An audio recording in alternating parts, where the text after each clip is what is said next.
Hello everyone, welcome to अध्ययन अध्यापन। मैं निभा आप सभी का बहुत बहुत स्वागत करती हूं और आशा करती हूं कि आप सब सुखी होंगे, स्वस्थ होंगे। तो फ्रेंड्स, आज की इस वीडियो में हम लोग सीटेट पेपर 1 का सिलेबस जानेंगे हिंदी में। हालांकि मैंने हिंदी में पेपर 1 पेपर 2 का वीडियो ऑलरेडी अपलोड कर रखा है, लेकिन आज की इस वीडियो में मैं आपको बताऊँगी कि आप लोगों को सीटेट के वेबसाइट पर हिंदी में सिलेबस उपलब्ध नहीं हो रहा है, वहाँ से आप इंग्लिश में डाउनलोड कर सकते हैं। लेकिन हिंदी का PDF आप कैसे डाउनलोड करेंगे वो मैं आज आपको इस वीडियो में बताने वाली हूँ। ये पेपर 1 के लिए है। अगर आप लोग पेपर 2 का सिलेबस डाउनलोड करना चाहते हैं तो आप लोग कमेंट कीजिएगा। मैं पेपर 2 का भी सिलेबस जल्दी ही अपलोड कर दूँगी। इसके अलावा जो भी अभ्यर्थी 2024 में पहली बार एग्ज़ाम देने जा रहे हैं तो उनको इस एग्ज़ाम का पैटर्न सिलेबस बिल्कुल ज़रूरी से पता होना चाहिए, तभी वो इस एग्ज़ाम को पास कर सकते हैं।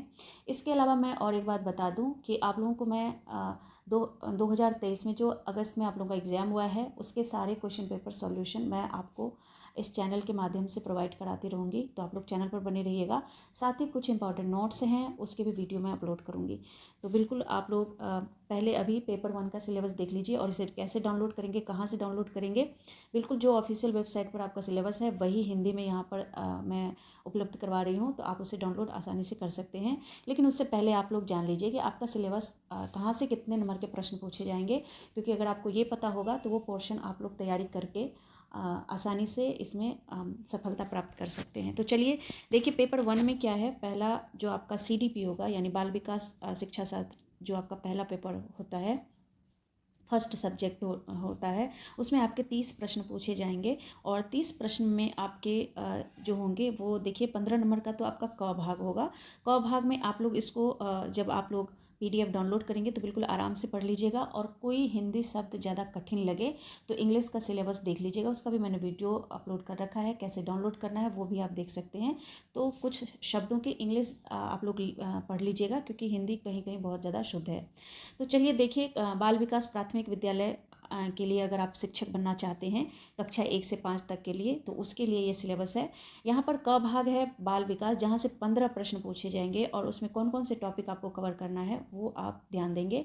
देखिए पहला जो है यहाँ पर विकास की अवधारणा तथा अधिगम के साथ उसका संबंध, बालकों के विकास के सिद्धांत, आनुवांशिकता और पर्यावरण का प्रभाव। और इससे संबंधित मैं आप लोगों को क्वेश्चन भी प्रोवाइड कराऊंगी। पहले हम लोग प्रीवियस ईयर के क्वेश्चन करेंगे।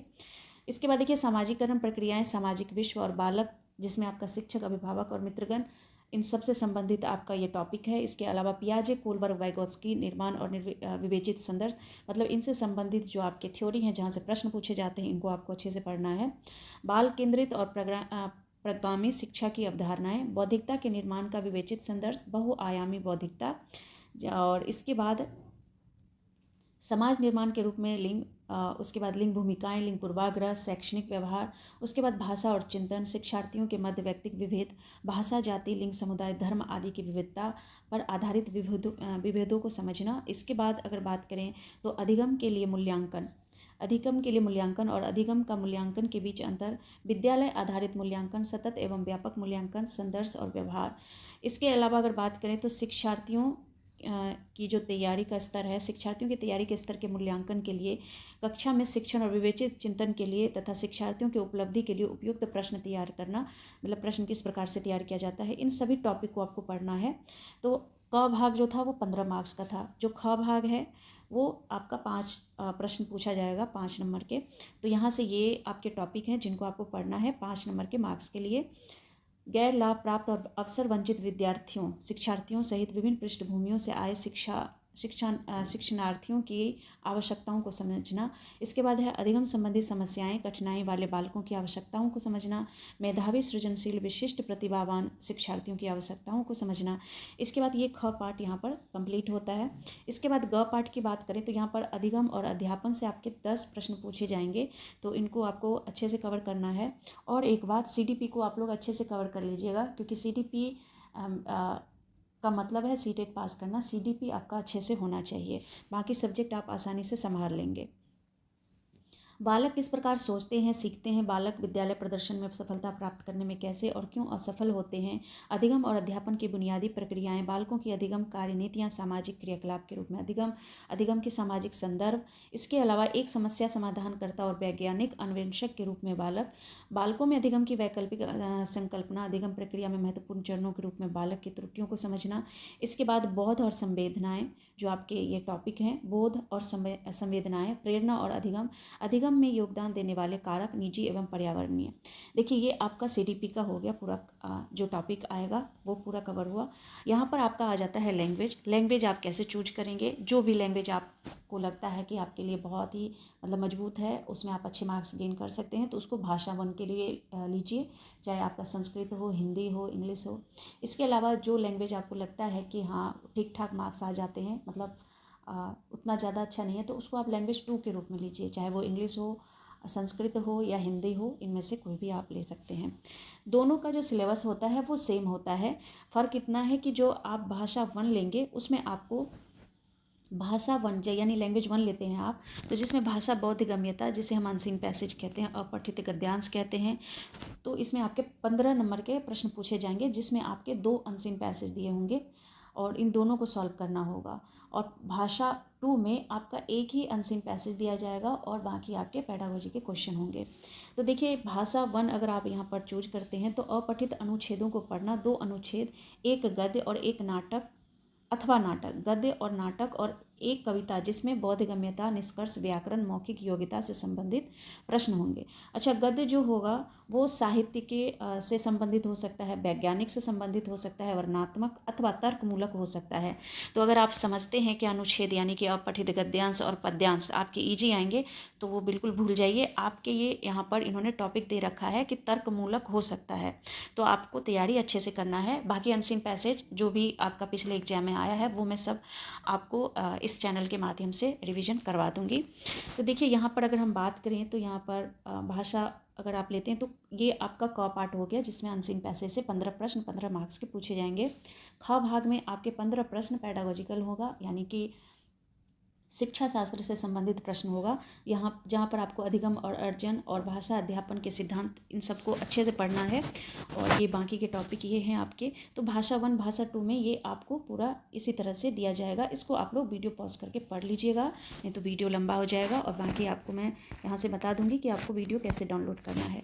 भाषा 2 में आप जो भी लेते हैं, जहाँ से आपके 2 अनदेखे जो गद्य है, अनुच्छेद है, वो तर्कमूलक अथवा साहित्यिक अथवा वर्णनात्मक अथवा वैज्ञानिक, इसमें भी आपको तर्क से संबंधित प्रश्न पूछे जाएंगे।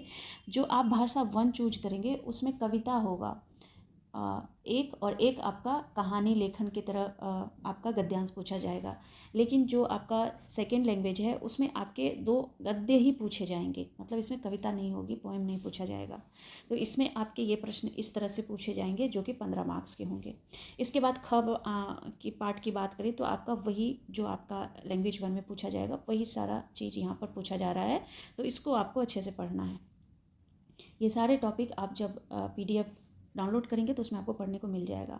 30 प्रश्न आपके गणित के होंगे, यानी मैथ के होंगे। तो यहाँ से 15 प्रश्न जो होगा वो आपके कंटेंट से पूछा जाएगा, जिसमें ज्यामिति, आकार और स्थानिक समझ, हमारे चारों ओर विद्यमान ठोस पदार्थ, संख्याएं, जोड़ना, घटाना, गुना करना, विभाजन। ये जितना आसान टॉपिक लग रहा है उतने आसानी से क्वेश्चन नहीं पूछा जाता है, लेकिन हाँ थोड़ी सी प्रैक्टिस आपको अच्छे मार्क्स दिला सकते हैं। तो ये सारे ही टॉपिक हैं। और इसके बाद ये आपके पेडागोजी के टॉपिक हैं, जहाँ से आप लोग 15 प्रश्न आपके पूछे जाएंगे। 15 प्रश्न गणित में आपके कंटेंट से और 15 प्रश्न आपके पेडागोजी यानी कि शिक्षा शास्त्र से पूछा जाएगा, जिसमें आपको ये टॉपिक कवर करना है। और ये आपके सिलेबस में दिया हुआ है, तो इसको आप लोग पढ़ सकते हैं। ये आपका मैथ हो गया। इसके बाद चलते हैं EVS यानी पर्यावरण अध्ययन पर। ये भी आपके मैथ के ही पेडागोजी के हैं। इसके बाद देखिए EVS में क्या पूछा जा रहा है। तो EVS में 15 मार्क्स आपके कंटेंट से पूछे जाएंगे। वो कंटेंट कौन से होंगे, तो यहाँ पर देखिए परिवार और मित्र, संबंध, कार्य और खेल, पशु और पौधे, ये आपके हो गए पहले पार्ट से। इसके बाद दूसरे पार्ट में देखिए भोजन, आश्रय, पानी, भ्रमण और वे चीज़ें जो हम बनाते और करते हैं, इसका एक छोटा सा वीडियो है। अगर आप उसे देख लेते हैं तो मुझे नहीं लगता कि इससे आपके प्रश्न छूटेंगे। उसे ज़रूर देखिएगा, डिस्क्रिप्शन में मैं उसका लिंक दे दूँगी। इसके बाद देखिए इसमें अध्यापन संबंधित जो प्रश्न पूछे जाएंगे, यानी पेडागोजिकल यानी शिक्षण शास्त्र से संबंधित जो प्रश्न पूछे जाएंगे वो 15 प्रश्न होंगे। और ये टॉपिक आपको दिए गए हैं, जो भी आपके पास बुक है उससे आप पढ़ सकते हैं। और यहाँ पर अगर बात करें तो कंटेंट के लिए आप अगर NCERT की बुक पढ़ते हैं तीसरी से लेकर 5वीं कक्षा तक की, नहीं तो मैं इस पर आपको ऑलरेडी नोट्स बनाकर वीडियो प्रोवाइड कर दूंगी, तो आप लोग उससे भी कर सकते हैं। इसको आपको डाउनलोड करना है, मैं डिस्क्रिप्शन में इसका लिंक दे दूंगी। आपको मेरे टेलीग्राम से आप इसे डाउनलोड कर पाएंगे और मैं लिंक डिस्क्रिप्शन में दे देती हूँ। आप वहाँ से आसानी से इस PDF को डाउनलोड कर सकते हैं। और मिलती हूँ आप लोगों को नेक्स्ट वीडियो में। अगर कोई कन्फ्यूजन हो तो ज़रूर पूछिएगा कमेंट में, और मिलती हूँ नेक्स्ट वीडियो में। तब तक के लिए thank you and thanks for watching.